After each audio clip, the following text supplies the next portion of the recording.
Are you over 40 years old and struggling to lose belly fat?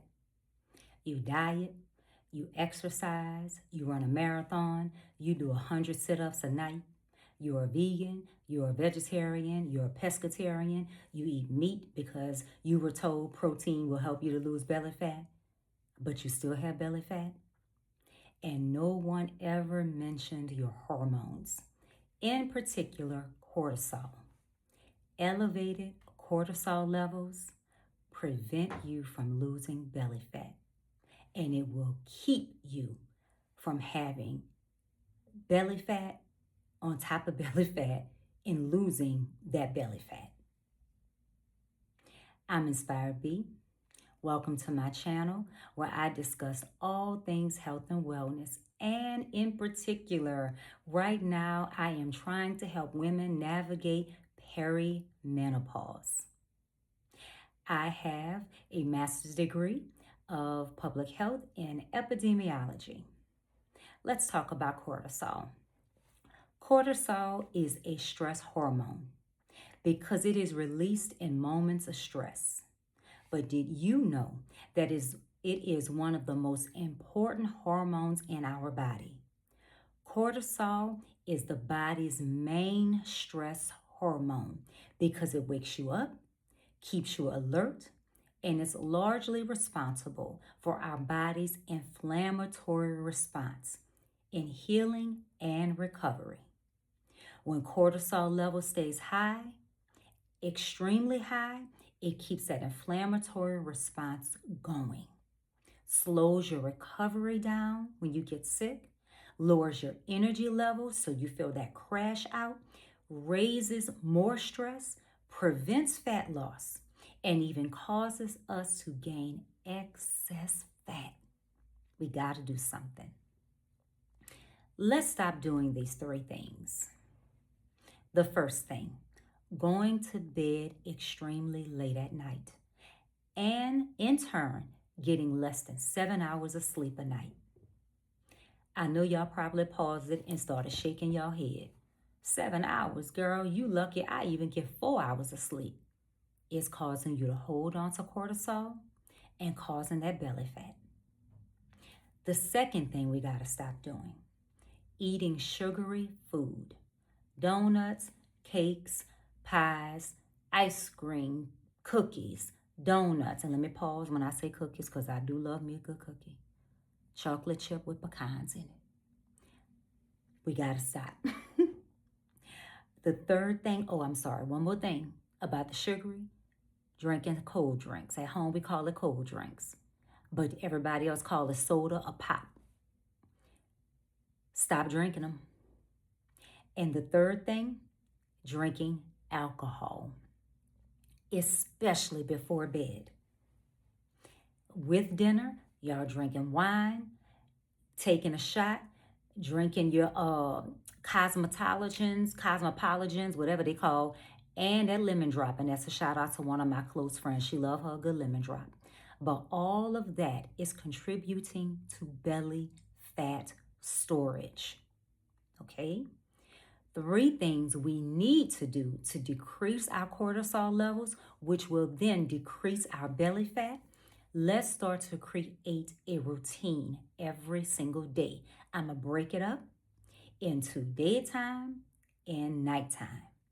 The first thing, the daytime, let's decrease our insulin levels by just not eating breakfast. Skip breakfast. Drink you some tea. Okay? The first meal that you should eat has to be a meal with healthy fat in it. Make you a smoothie, add a half of avocado. Make you a smoothie bowl, add you some healthy seeds, hemp seeds, chia seeds, pumpkin seeds. These are full of protein. They will keep you satiated, which means help you to feel satisfied and full. Have that to be your first meal. 12 o'clock, break your fast then, okay?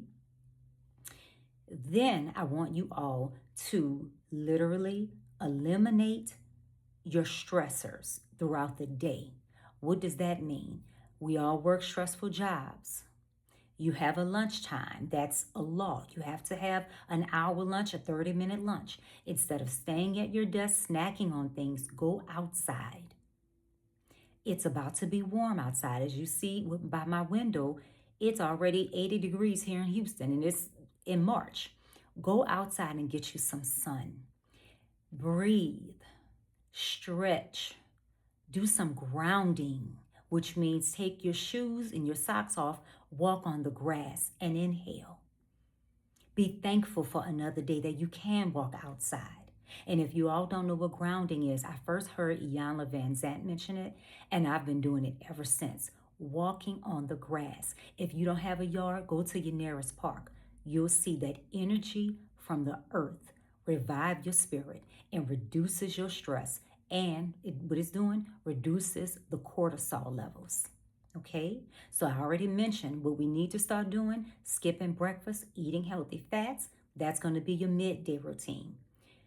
During your lunchtime, you're walking outside, getting you some fresh air. Even if it's still cold where you live, you can still walk outside and get you some fresh air.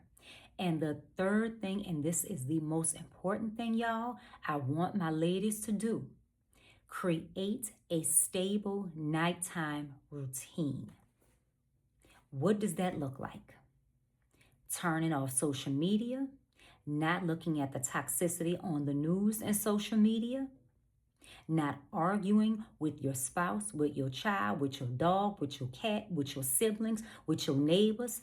Shut it all down 2 hours before bedtime. I see why the Bible says don't go to bed angry. Because there's something about going to bed angry and upset and having those intrusive thoughts in your mind when you're about to go to sleep. It disrupts your sleep. I need you all not to drink that alcohol at night either, because that raises the cortisol levels and disrupts your sleep.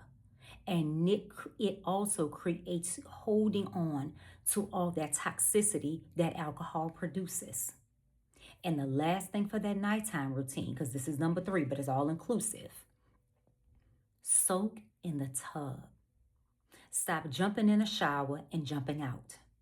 Literally run you warm bath water, and I take a hot bath because it helps me to sweat. It helps me to release toxins. And what I do with my bath water is I add 2 cups of Epsom salt and some lavender oil. And instead of soaking with a glass of red wine, I'm soaking, just unwinding. And then once I get out, I'm drinking a herbal cup of tea. My favorite cup of tea now is called Well Rested by Trader's Joe. If you don't have a Trader's Joe near you, go to your nearest Whole Food store and find teas that will help you to rest at night. It will help you to get any good sleep. Then lowering insulin levels and cortisol levels. If you all create a chart, just like a tracker, where 7 days a week you have a routine where you're doing this, you're going to start to feel more rested when you wake up. Cortisol levels are going down. By day 14, it's decreasing even more so, and you're still working out. And now all of a sudden, your pants are getting looser. By day 21, you should start to see inches fall off your belly if you're consistently putting these things into place. I know it because I do it myself. Please, you all, we've got to get this stress hormone under control. It's only supposed to be released in an emergency situation. Evacuation, you're hearing something that scares you, but not every single day, and definitely not staying elevated. I believe in you. Share this with a friend who has a stressed belly, who is stressed out about something, and as all your friends in your list, share it with your sister, share it with your cousin and them. Everybody needs to understand how we can decrease this cortisol level, thus decrease our belly fat. I hope you have been inspired and you learned something today, don't forget to download my free midlife hormone reset guide where I talk about cortisol in there. But I had to go deep into this because my last video, when I mentioned cortisol, people were emailing me or texting me saying, tell me more about cortisol. I never knew that. So I hope this has encouraged you today. Like, share, and subscribe. Next week, I'll be back with more. We'll talk about skincare. Have a wonderful day and continue to be the best you can be. Bye-bye.